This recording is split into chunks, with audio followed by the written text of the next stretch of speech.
तिकडे रत्नागिरी जिल्ह्यातल्या दापोली तालुक्यातील मळे गावातील सुतारवाडीच्या डोंगराला मोठ्या प्रमाणामध्ये अशा भेगा पडल्याचं पाहायला मिळतंय। त्यामुळे इथल्या स्थानिक रहिवाशांमध्ये सध्या भीतीचं वातावरण आहे।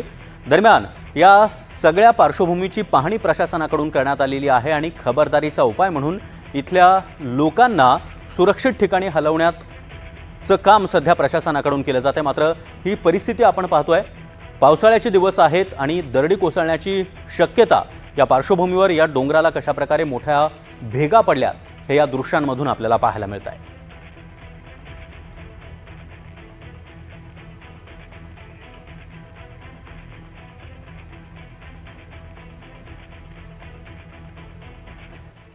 राज्यामध्ये काही भागात पावसाची तूट जाणवत असली तरी कोकणामध्ये मात्र चांगला पाऊस पडतोय।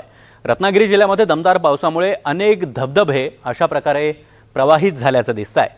यामध्ये लांजा तालुक्यातील खोरनिंको या धरणाजवळचा धबधबा हा देखील मोठ्या प्रमाणामध्ये प्रवाहित झाला आणि याच धबधब्याचं हे विहंगम दृश्य स्क्रीनवर सध्या तुम्ही पाहताय। कशा प्रकारे हा धबधबा ओसंडून वाहू लागलेला आहे, त्यामुळे या परिसरामध्ये आकर्षणाचं केंद्र ठरताना हा धबधबा दिसतोय।